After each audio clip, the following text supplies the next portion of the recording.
Welcome back. Today's lecture is lecture 37. We are here today in Winston Hall on NC State's campus, realizing, of course, that this tape, this film, videotape, whatever you want to call it, is going out on cable TV about 4 days after we do it. And then subsequent semesters, this will be watched on DVD. So the fact of where we are is really irrelevant to most of you that actually watch this tape. But we do have a studio classroom in Winston Hall, and that's where we do it. We have cameras in each corner, camera above where I am, and occasionally we'll use the smart board as well. Today and tomorrow, and possibly the next class day, which will be Monday for us, we'll spend on optimization problems or max-min word problems. We'll get as many examples as we can. I think that helps, kind of see how they work, kind of what's the goal. One thing that is significantly different from related rates problems, we didn't care how many letters we had, how many variables we had in a related rates problem. As long as we either knew it or we wanted to know it, you can keep as many letters around as you want. Not the case with max-min word problems. We want to distill our final equation down to a function of a single variable.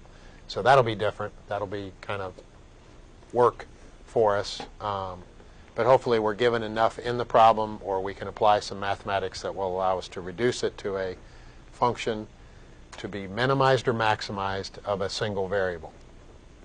So this is section 4.6 in the textbook. Let's talk about how we're going to approach these and then spend most of our time actually doing problems. I did bring these today. This one is empty, and these are my wife's contact solution. And when she switched, and this will kind of be another indication as if you need another one of what a math nerd and geek I really am, but she switches and buys a new bottle of contact solution, and not that I'm advertising Bausch and Lomb, but I thought it was interesting that these two bottles, here's the old one, here's the new one, enclose exactly the same amount of solution. But it's a radical switch from this bottle to this bottle. Of course, my mind, strange mind, wants to think of why we would have such a switch. So I'm wondering, if they both house the same amount of fluid, why would they possibly switch to a bottle that looks like this? Maybe it's for manufacturing purposes or shipping purposes, but that's not where my mind goes. My mind goes that possibly this bottle, somebody finish my statement, has less surface area, therefore is, not that plastic is all that expensive, but if you're making hundreds of thousands of bottles of contact solution, you probably want to pay attention to the fact that quite possibly this one has less surface area than this one. They both enclose 3.5 fluid ounces, but this has less surface area, therefore it has less cost. And it might be related to the way this one seals at the top as opposed to the way this one seals at the top. That might also be part of it, but I have a feeling this has less surface area than this one. So that's an optimization problem. Somebody at some point in time in that company figured that we can build a cheaper bottle, and that means probably higher profits. So that's kind of what we're going to embark on today. These are, again, 4.6 in the text. You would expect it to fit in with everything else we've done to this point. If you see point number 6, it says we want to use the methods basically that we covered recently to handle max and min values of a y and x equation. All right, so let's look at these steps. Understand the problem. To understand the problem, we're going to have to read it certainly once, probably more than once, until it's clearly understood. And these are the kind of questions. It doesn't matter to you that I can do these problems. It doesn't really matter to you that the author can do the problems in the book. What's way more important to you is that when we're done with this, that you feel confident you can do these problems. So these are the kind of questions you need to ask yourself. What is the unknown? What are the given quantities? What are the given conditions? that's going to be very helpful because eventually we need to get rid of all variables except one. We need a function like an area function or surface area function, volume function, cost function, some kind of function that we will eventually maximize or minimize. This is, I have a hard time doing a lot of these problems myself without drawing a diagram. So if it's appropriate, and it will be in most of the problems, draw a diagram. Label the things that you know. If you have two sides, our first diagram will have a rectangle, two of the sides of a rectangle. They're unknown, but we know they're the same. So if we label one of them X, we'll also label the other one X. Introduce notation. Assign a symbol to the quantity that is to be maximized or minimized. They call it, for the purposes for the rest of this discussion, they call it Q. Also select symbols, letters for other unknown quantities and label the diagram with these symbols. Maybe it may help to use initials as suggestive symbols such as A for area, H for height, T for time. We kind of do that when we have a chance to do that. Express this quantity that's going to be maximized or minimized. You may want to write that down actually the first time you read the problem. What am I trying to maximize or minimize? Express it in terms of the symbols that you established from your diagram. 5, if Q has been expressed as a function of more than one variable, sometimes we're lucky we get to this step of the problem and there is only one variable. We're very fortunate when that happens. If that's not the case, something needs to be done to eliminate some of the letters and or numbers so we can reduce this to a function of a single variable. So, very important part of this problem, Q will be expressed, Q being the thing we're trying to maximize or minimize, as a function of a single variable. So we're going to analyze this thing in a two-dimensional plane. Q being one of the things, we have to have that because we're trying to maximize or minimize it, X or R or S for side, something as the other variable. All right, use the methods that we've already developed for finding the absolute max or min. If the domain is a closed interval, then the closed interval method, what does that? Check out the endpoints. Believe it or not, some of the word problems will have endpoints, and some of the other ones, they won't have endpoints. So if we have endpoints, let's analyze what's going on at the endpoints. So read it, try to understand it, ask yourself those questions, draw a diagram, label the diagram appropriately, get a function that's going to be maximized or minimized, reduce it to a function of a single variable, use first and second derivative to prove that it is in fact what we want, max or min. So I've got some problems here. I may actually forego a couple of these today. I was just kind of thumbing through the book last night, looking at what we do as well as what we don't do in the rest of Chapter 4. We're doing 4.6. Well, we don't do 4.7. A lot of it is business and economics type examples, not appropriate for the folks that take 141 for the most part. But there are a couple of problems that they're just kind of classic uses of calculus that we may take a look at, even though it's probably not appropriate for, math majors, physics, chemistry, engineering, those kind of folks. But it's a good way that max-min problems can be solved, and it won't take a tremendous amount of our time. All right, I've got a variety here of problems. We'll start with some of the easier ones and then work our way to some of the ones. I mean, we've got plenty of time to look at problems. So we'll eventually do some problems that are pretty testy. All right, let's read it first. A rectangular field is fenced off along the bank of a river. No fence is required along the river. When you start drawing a diagram, that's up to you. I'm going to read it all first and then try to draw a diagram. If the field is to have an area of 1,800 square yards, so we have a fixed area. We can't change that. Just like these bottles right here, they have a fixed volume. We can mess with the surface area, but we've got to have 3.5 fluid ounces. This field has to have 1,800 square yards of area. what should the dimensions of the field be in order to require the least amount of fencing? So here's our river.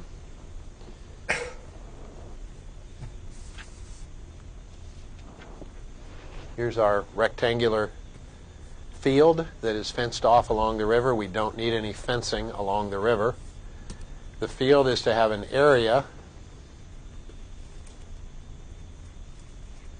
of 1,800 square yards. That's fixed. So what do we know about the dimensions of this rectangular field from what is given to us in the problem? Okay, so you want to call this width W, and if that's W, so is that. So we got by without two variables, and we have two of the three sides named. Let's call this length, okay, right now. So if the area is 1,800, we know that what? Area equals 2 times length. Length times width is 1,800. And if we needed, well, let's just advance and see what then we can use this for as we continue in the problem.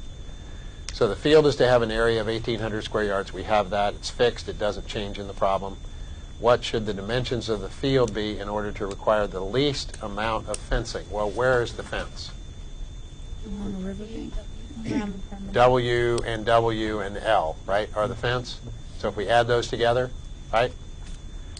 So why don't we say that we're going to have a fence, I don't know, we'll call it a capital F function. Right now, we have a function of two variables. It's W plus L plus W, which is 2W plus L, right? There's the amount of fence, kind of perimeter. We're minimizing not the entire perimeter, because the fence only is used on 3 of the 4 sides of the rectangle.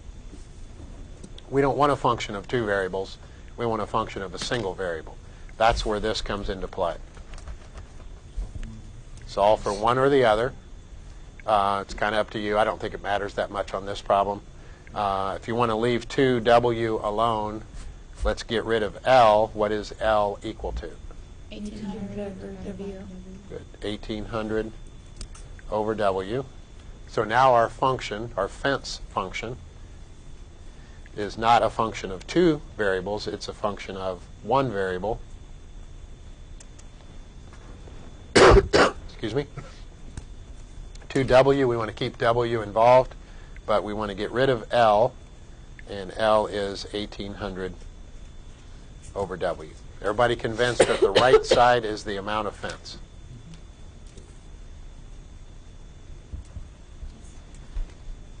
So we've got a function to be minimized. We want to minimize. I probably should have written this down over here. We want to minimize the amount of fence. So the amount of fence is basically the three sides that require fencing being added together. 2W plus L, we got rid of L. So we want to use calculus techniques from this point. Take the derivative. Take the derivative.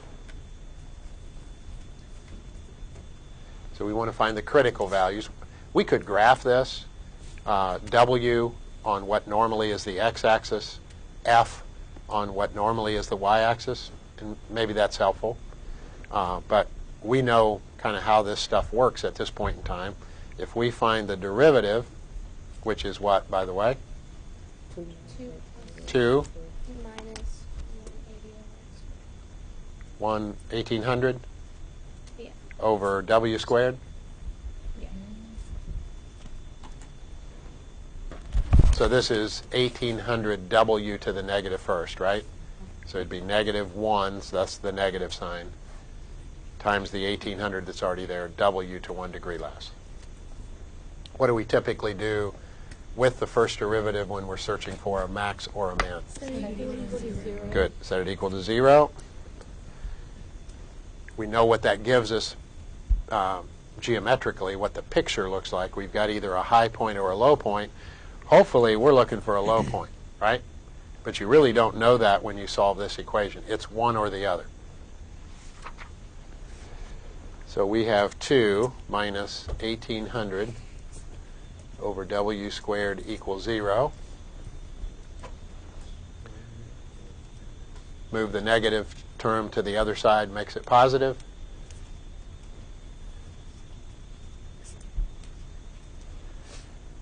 Two is the same as 2 over 1. We can cross multiply that way. 2W squared equals 1800. Divide both sides by 2. So W is good. And we do need to consider both possibilities, at least for a few seconds. 30 squared gets you 900. What is W? W is an amount of fence. Why don't we have negative 30 yards of fence? What's that mean? It's impossible. I have no idea what that means, okay? So negative doesn't make sense, so we want positive 30. It's a length, it's a distance. We kept it for a few seconds. It's absurd, so we get rid of it. Now, do you think if W is 30, that minimizes the amount of fence? I don't know. If it maximizes or minimizes it, one of the two. What can we do to determine if this is really a minimum which we want? Number line. Find if it's Okay, we could do the kind of the first derivative test to see what's going on either side of this. Or let's do something else. Take the second derivative. Take the second derivative. If we want this to be a minimum, you don't have to write this stuff down. So, but this is kind of where we are in the problem. Is it a minimum?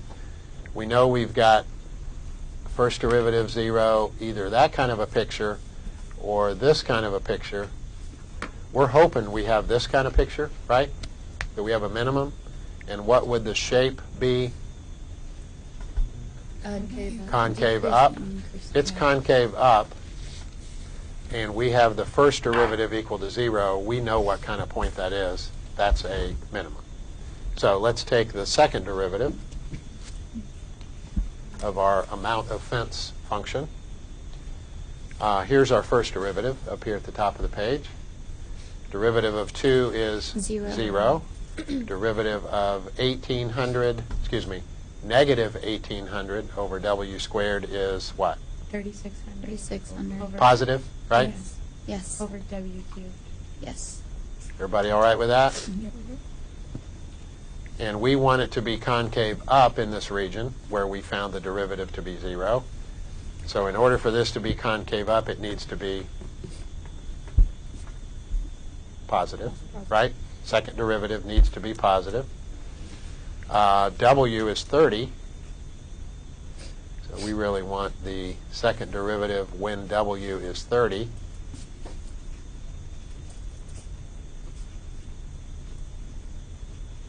Positive, right? Positive over a positive number cubed, it's positive. Therefore, it's concave up. So we have found, in essence, what we were trying to find. We found a minimum.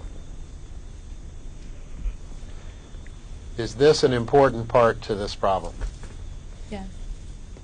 Why is it important? Kind of almost seems like a little bit of an add-on. It seems like we found what we wanted, but what does it do? You have to Verifies this. It actually verifies that we found a minimum. It could be a max or a min, and until we do this, deal with the sign, SIGN sign, of the second derivative, we don't really know what it is that we found. We're hoping it's a minimum. In this case, it is a minimum. I always go back and read the question again in the problem to make sure I'm answering what they want to know.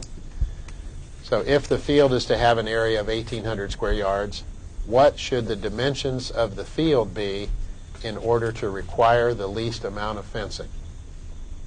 So we don't have that quite yet. Go back and plug Dimensions. in the area.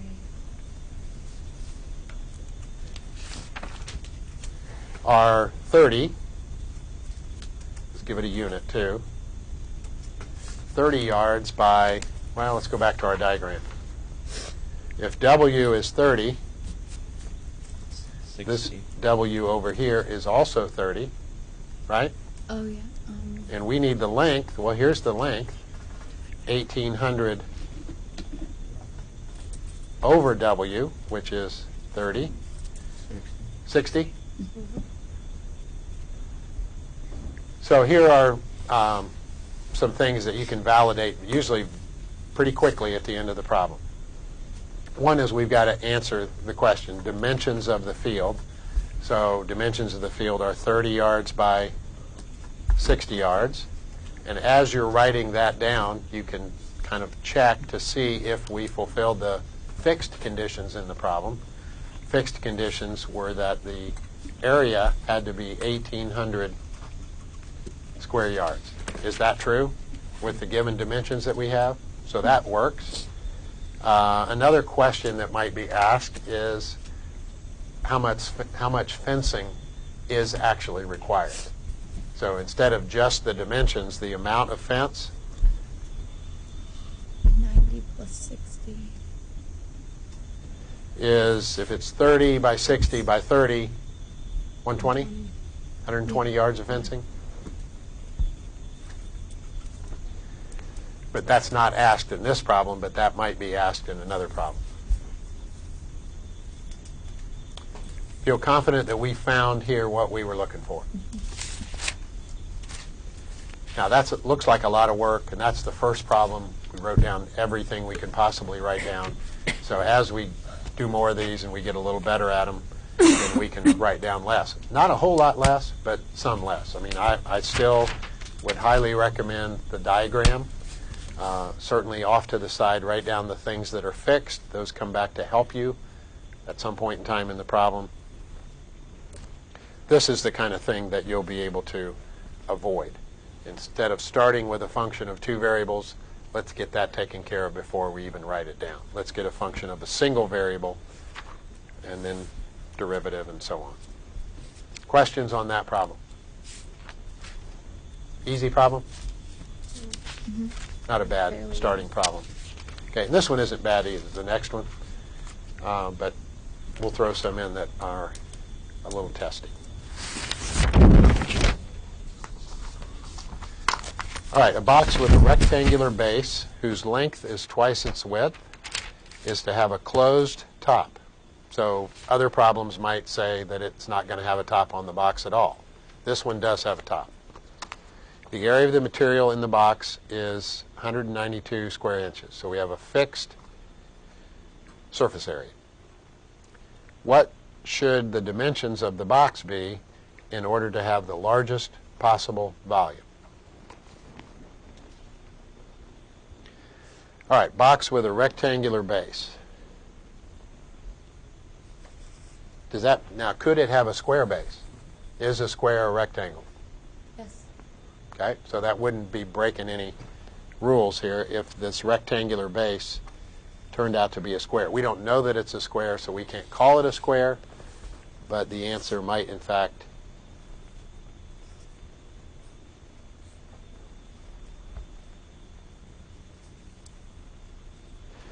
so there's our box. We do want the top, and we know that the area is fixed. So I'll call it A, or you can call it SA for surface area, but the area is fixed. So let's start labeling things. All right? The length is twice the width. So if we label one of these as W, then according to this statement, length, L, equals twice the width. So instead of putting an L down here, like we did on the first picture, let's avoid that step. And instead of L, let's put down 2W. But there's one thing we don't know, and nothing is stated in this problem. It doesn't say anything about the height. So we're kind of forced to initially establish a second variable that ultimately we're going to have to eliminate because we want a function of a single variable. So we'll start with a volume function. By the way, let me write this down too. What are the dimensions of the box in order to have the largest possible volume? So we want to maximize the volume. So what is the volume at this point in time in this problem? times W times W. Good. So we have a function of W and H at this point in time. Not going to serve us well to finish the problem. But at this point, that's what we have. W times 2W times H. Let's get a function of W only. So how do we get rid of H?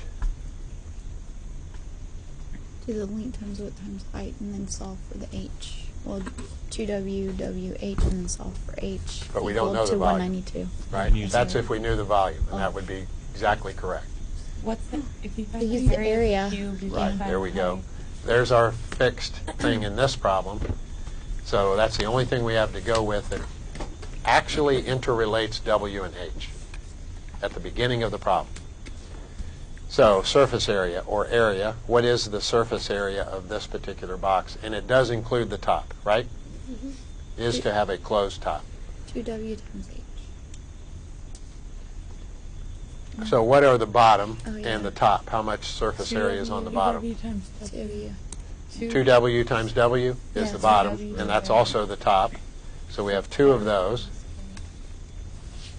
So that takes care of top and bottom. And then H times W, 2H times W. Okay, the front is H times 2W, right? Is the front of this box. That's also the back of this box.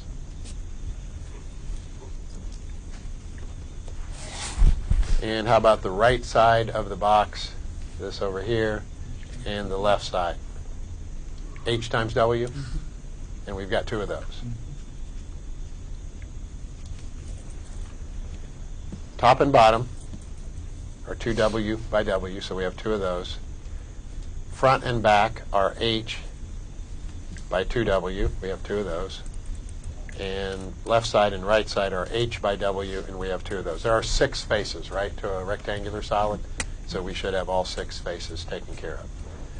So we know that 192, we've got, what, 4W squared plus 4WH plus 2WH.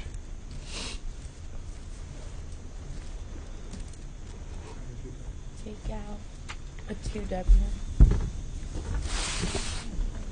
So 192 is 4W squared plus 6W. 6WH. We decided we want to get rid of H. I don't know if that's necessarily a great decision. Sometimes it makes a problem really bad from this point if you choose kind of the wrong letter to get rid of. Sometimes it's the same. So if we think it made it worse, we'll go back and get rid of W instead of H. So if we want to isolate the term that has H in it, since we want to get rid of H, 192 minus 4W squared, All over 6W. and then divide by 6W.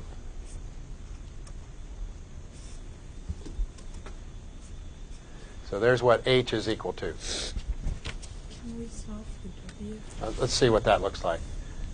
Just in case we would want to get rid of W and not H, what would that look like? We would want to, That one. we've got two terms that have W in them, right? So how's that going to work? Pull out a W. Factor out a W, but we'd still have a W. Move the H then. So if we did this, I don't know if we're going to like it. Factor out a W, So you have 4W plus 6. 4W plus 6H. 6H. No. What's next? Nothing. It's hard. I'm not liking it. Okay, now we could set it up as almost like a quadratic. Here's our W squared, here's our W term, then we have a constant. I'm not liking where this is going to try to solve for W. So let's stick with what we have, even though it's not necessarily delightful. I think it's better than the alternative. So we have solved for H. where we see an h in this function, we're going to get rid of h and put in that quantity. So that goes up here. So we're going to have w by 2w by h. There's what h is equal to. And I know the problem doesn't look good at this moment, but it doesn't stay that bad for very much longer. Everybody okay? We got rid of h. That's what h is equal to based on the fixed surface area.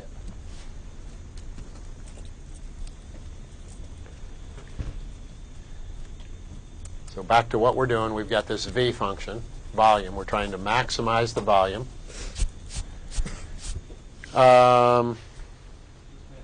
Let's see. We got a w in the denominator and one that's floating around up here in the numerator by itself. Let's get rid of those. Anything else? Okay. 2 goes in there once and in there 3 times.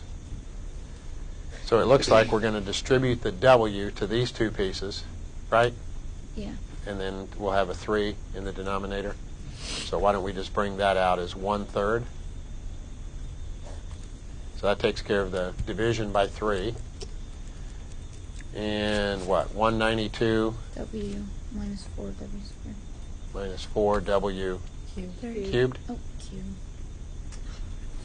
Everybody all right with that? If you want to keep that all over 3, that's fine. What do we typically do once we get a function of a single variable? What's the next step? Derivative. Take the derivative. So the 1/3 is a coefficient. We'll just bring it along. Derivative of 192w. 192. Derivative of 4w cubed. 8W. 12w squared. And we want to see where that is 0. We've got some interesting arithmetic going on today in the classroom, just in case somebody heard that in the background. Not necessarily arithmetic from this planet, but some planet, those things are true. We'd kind of like to go with what works on this planet. It's all right. I have times like that myself. All right, there's our derivative. We want to set it equal to 0. By the way, that wasn't that bad, right? Once we got to the function of w, it wasn't ridiculous. I mean, pretty simple derivative techniques. Multiply both sides by 3.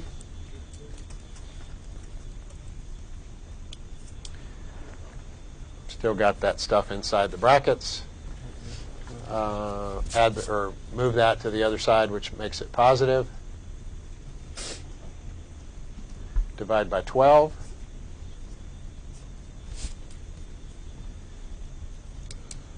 So w, where w is the width of our box, is what? W squared is 16. 16?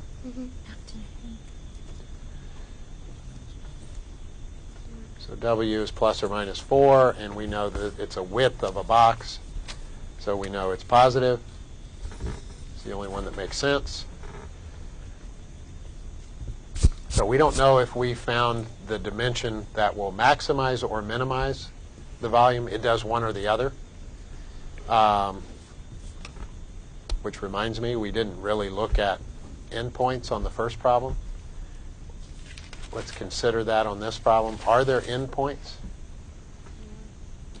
Or are we trusting that the calculus part, the flat places, are going to give us the high and low places?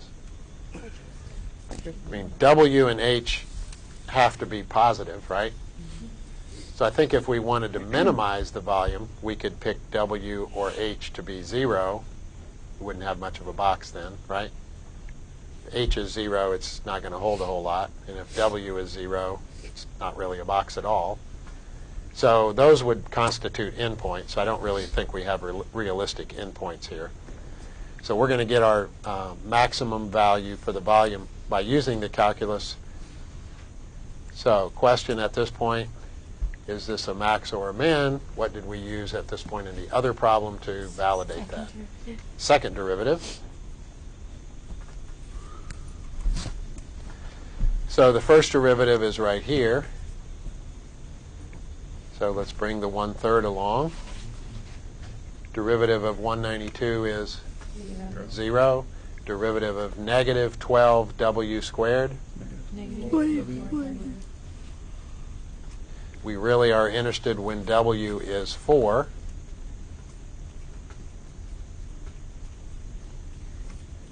And we don't care about the numerical answer. We care about the sign.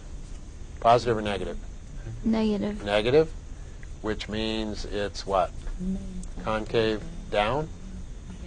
And if it's concave down, we have a max. Those 3 dots are therefore, okay? Actually, if you want to think about it for a second, it should be there 3, right? 3 dots. We'll call it therefore. So we have a max. So let's make sure we answer the question. What should the dimensions of the box be in order to have the largest possible volume? Okay, we know we have maximized this function. We need dimensions.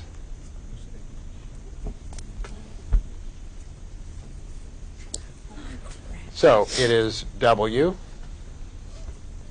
by 2w by h. So we have w is equal to 4.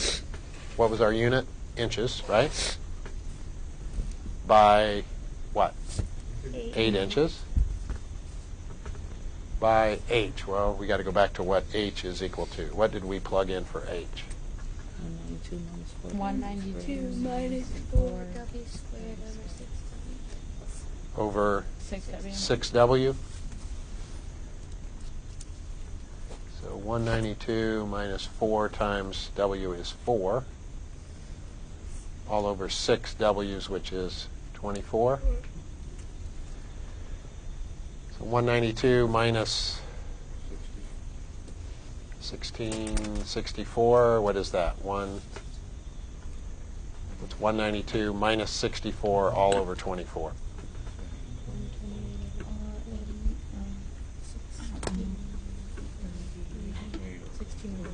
16 thirds. Does that sound right? For some reason I'm remembering. Is that right? 16 thirds? Yeah. Is that right? Yeah. So there are the dimensions. Now, I didn't ask for this, but be prepared to also answer this kind of question. Not only what are the dimensions that yield the maximum volume, what is the maximum volume? And then you just multiply these.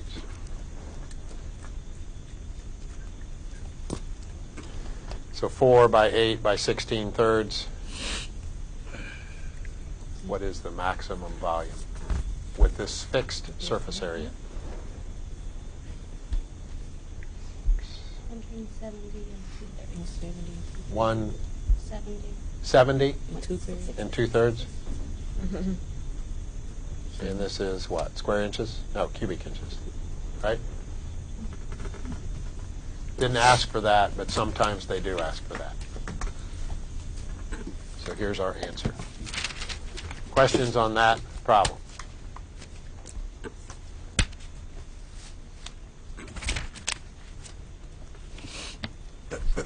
All right, I don't know how far we'll get with this next one, but I know we'll get it at least set up and to a point where we can solve it.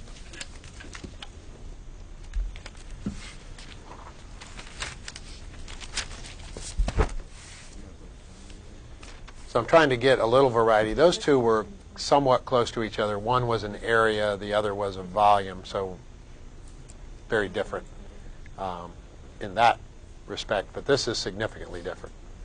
Manufacturer offers to deliver to a dealer 300 tables at $90 per table and to reduce the price per table on the entire order by 25 cents for each additional table over 300. Does that sound like a deal that sometimes might get made in a business setting? Right? You order more. If you've ever ordered like T-shirts or something, if you order 1 through 12, you get a certain price. If you order 12 through 96, you get a better price. And if you order, more than 96, you get an even better price. So it's very common to make these kind of deals. Find the dollar total involved in the largest possible transaction. So I guess we want maximum revenue between the manufacturer and the dealer under these circumstances?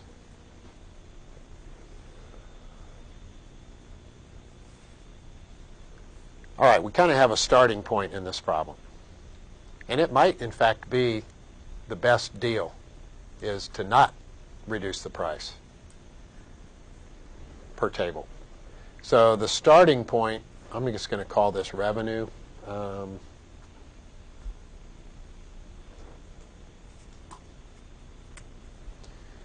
we'll establish what our variable is in a moment. So our beginning point is number of tables, what, 300?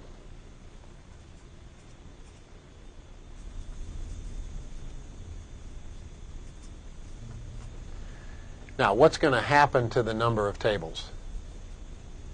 We're going to add to that possibly, right? They may, in fact, want more than 300 tables. So I'm going to leave some space to add something in there, but that's my starting point. And if I have number of tables times the price per table,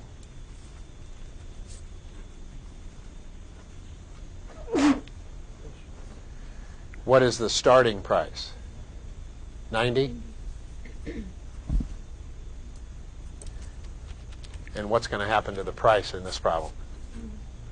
It's going to go down, right? And hopefully, as the price goes down a little bit, the person that's purchasing the tables will be willing to purchase more because they're getting a better deal. So we want the kind of the revenue that's changing hands here.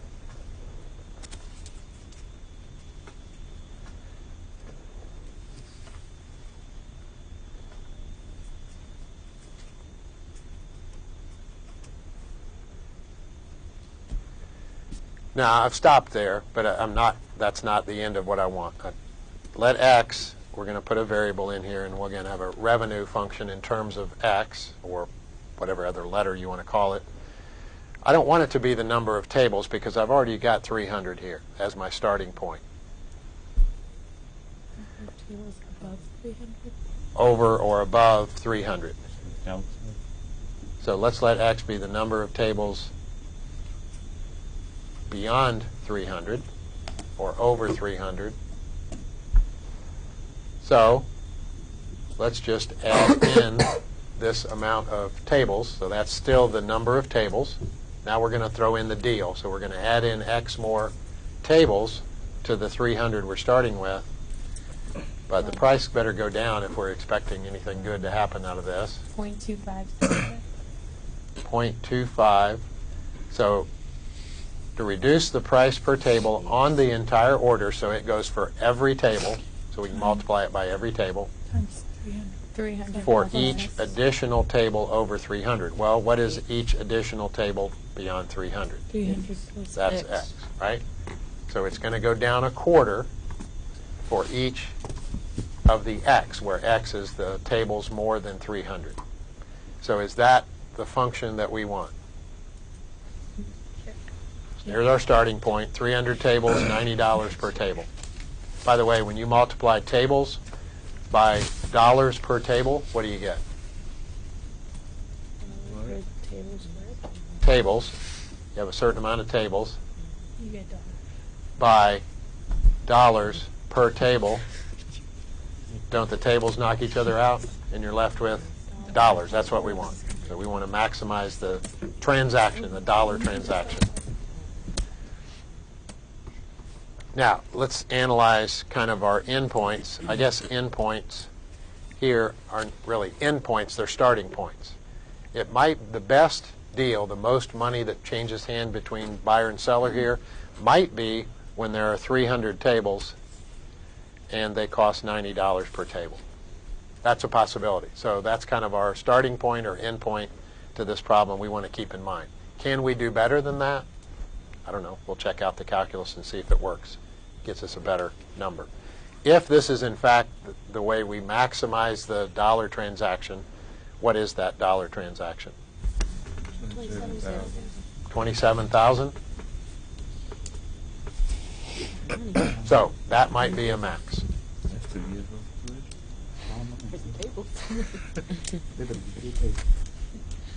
All right, if you're convinced that we've got a function with this deal built in, dropping some for the price for every table over 300, But that price reduction applies to all the tables, right? So we should multiply it by the whole 300 plus X. So let's distribute this.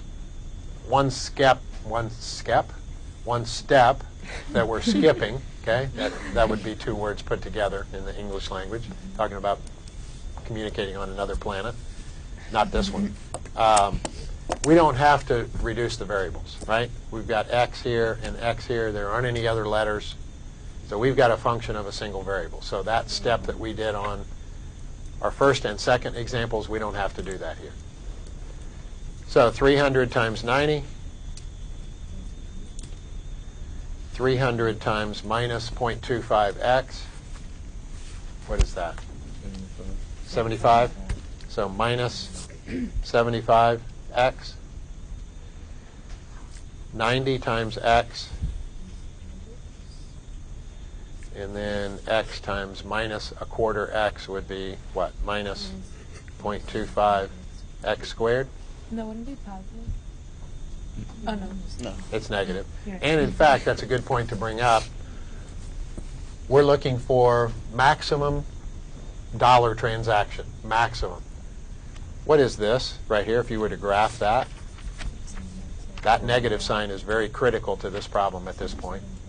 It's a parabola that opens down. And what is true about all parabolas that open down? They all have a max. So that's got to be negative. If you made a sign error there, you would probably come back to this point in the problem and say, I know I did something wrong. Where is it? There it is. So negative 0.25 x squared. What's the x term? Plus 15x plus 27,000. So there's our function. Revenue, dollar transaction, whatever you want to call it. What do we want to do with that? Take the derivative. Okay, let's get this part set up and then we'll pick up from this point tomorrow. We want to take the derivative. What's the derivative of negative 0.25 x squared? Okay, derivative of 15x. 15. Set that equal to 0. So 15 equals 0.5x. Divide both sides by 0.5. X is 30. Is that right? Divided by a half ought to be multiplied by 2. So 30. What was x? Number of additional tables, right? Yeah. So what kind of table, amount of table order do we really want? 300. 330. So this is additional.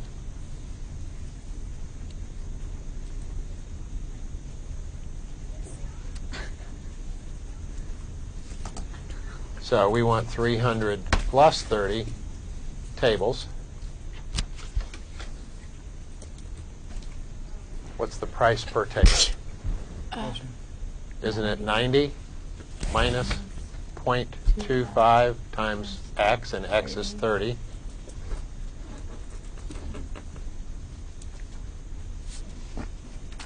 So what is that? Half of that's 15, another half of that's 7.5. 90 minus 7.5, 82.50. Does that sound right? Yeah.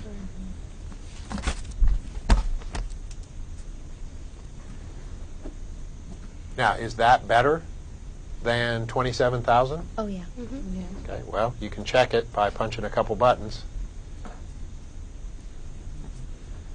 The end point or starting point in the problem was 300 tables at $90 a table, $27,000. What do we have here? 27,225. Thank Oh, you. no.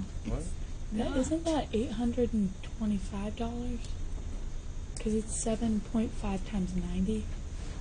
Well, it's 90 minus that, right? They were $90 a table. If we reduce the price by 25 cents for each table that we buy over 300, it should go down a fourth of 30, which is, I think, 7.5. 90 minus 7.5 is 82.50. That's 27, 225. So it is more than the end point. we'll wrap everything up on that problem. We're out of time, but we do have an answer. We'll just make sure we answered the question that was asked. See you tomorrow.